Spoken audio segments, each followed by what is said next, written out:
Kembali di ngobrol bareng Gus Miftah, Los Rarewel. Masih bersama pejabat idola saya, Kepala Staf Kepresidenan Dr. Muldoko. Kita lihat Jenderal, saya punya foto masjid di daerah Kertosono. Masjid ini kira-kira Jenderal dulu buat, kenapa kok harus di Jombang? Kalau dibaca di prasasti ya, bahwa di situ itu jalan perenungan. Antara kampung saya di Purwasri ya, berikutnya saya di Jombang, ini tengah-tengah persis. Disitulah saya punya sejarah, sering waktu naik bus itu diturunkan, karena saya nggak mau membayar, diturunkan oleh kondektur begitu. Makanya saya tulis inilah jalan perenungan. Jalan perenungan. Perenungan ya. Dan nggak menyangka kalau masjid itu kemudian pas keluar dari jalan tol. Ya itu juga. Karena waktu itu belum ada tol gitu. Oh ya, waktu itu belum memikirkan ada tol gitu ya. Itu anugerah Tuhan tuh ya. Mungkin perlu tahu kenapa namanya menjadi Masjid Muldoko. Kenapa namanya Muldoko? Jadi suatu saat saya diskusi dengan Pak Bupati. Pak Bupati, saya mau kasih nama apa ya masjid ini? Saya sodorkan beberapa nama gitu. Terus jawabannya beliau ringan gitu. Lah apa Pak sama pusing-pusing. Loh, sama ini piye? Terus kasih nama sampean ae. Itu usulan dari Bupati? Iya, dari Bupati. Maksudnya piye? Kasih Masjid Muldoko. Maksudnya gimana? Enggak, nanti anak cucu sampean itu biar tahu kalau itu masjid ini masjid sampean.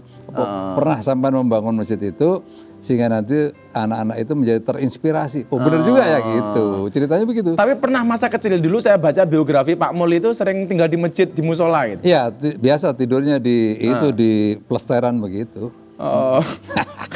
Ya waktu kecil lah ya, waktu kecil. Waktu kecil sama Jenderal, saya juga sama zaman kuliah saya sering bilang jadi James Bond saja. Jaga masjid dan kebun. Terima kasih Pak Mul, luar biasa. Sebelum diakhiri mohon izin Jenderal, saya mau tausiah sebentar. Oke. Mari kita dengarkan tausiah ala Gus Miftah.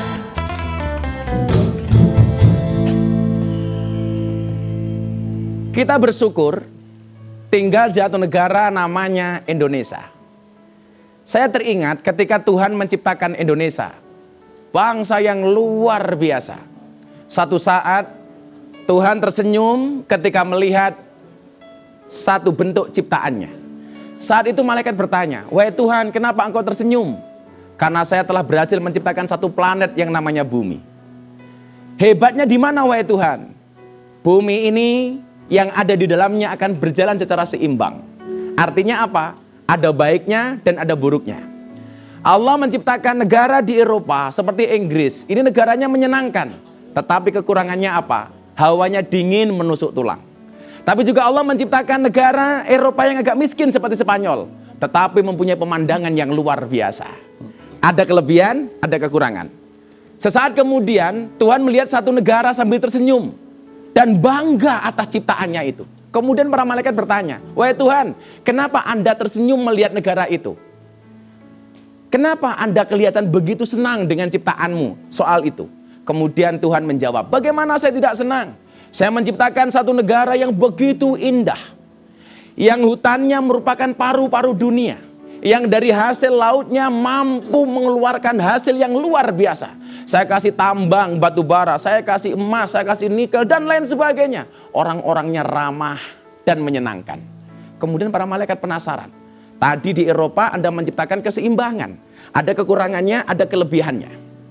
Kenapa Indonesia kok semuanya menyenangkan wahai Tuhan? Iya, negara ini menyenangkan. Tetapi ingat kekurangannya adalah walaupun negaranya ini kaya, negaranya ini baik, tapi adanya oknum-oknum pejabat yang tidak bertanggung jawab. Siapakah mereka? Adanya koruptor-koruptor yang menggerogoti bangsa ini. Maka saya katakan, wahai para pejabat, ini adalah amanah.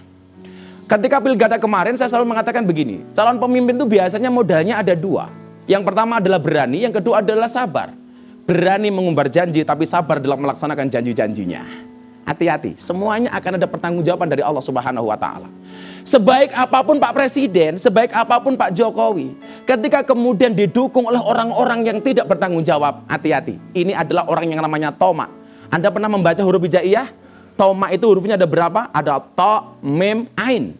To itu mohon maaf, perutnya besar, badannya kecil. Kemudian mem, kepalanya besar, kakinya kecil. Dan huruf Ain, mulutnya besar, perutnya besar. Itulah orang-orang tomak. Maka orang-orang seperti ini mohon maaf, bisa dikatakan orang-orang yang justru menghancurkan kebesaran Indonesia. Maka saya sampaikan, salah satu ciri orang munafik itu adalah ketika dia mendapatkan amanah tapi tidak bisa dipercaya. Maka kita berdoa kepada Allah Subhanahu wa taala, bangsa ini senantiasa dilindungi. Tugas presiden bisa dibantu oleh para pembantunya sehingga menjadikan bangsa ini menjadi bangsa yang baldatun thayyibatun wa rabbun ghafur. Maka pilkada kemarin saya bilang, mohon maaf Pak Mul, saya bilang kalau saya sekarang minum es teh Jenderal, biasanya gulanya tidak saya aduk. Supaya apa? Supaya manisnya di akhir. Kenapa? Karena saya sudah enek dengan yang manisnya di awal. Ingat quote Gus Miftah hari ini. Anda tahu Sobat Kepo, kenapa kaca mobil bagian depan itu pasti jauh lebih besar daripada kaca spion? Jawabannya adalah karena masa depan bangsa Indonesia jauh lebih besar daripada masa lalunya. Pada langsung ini Jenderal. Izin Jenderal. Monggo. Ini Bismillahirrahmanirrahim.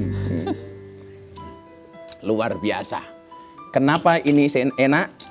Jawabannya adalah ini. Dengan Sasa MSG melezatkan semua makanan seluruh generasi supaya kita bisa menikmati hidup sepenuhnya. Terima kasih Jenderal. Makasih, Mas. Luar biasa pertemuan malam hari ini dan pasti akan saya kenang. Saya selalu mengatakan Jenderal, kenapa move on itu berat? Karena dari SD sampai kuliah yang dipelajari hanya mengingat dan menghafal, bukan melupakan. Iya. Saksikan terus program Ngobrol bareng Gus Miftah setiap Jumat malam jam 8 dengan bintang tamu yang istimewa hanya di iNews. Assalamualaikum warahmatullahi wabarakatuh. Waalaikumsalam.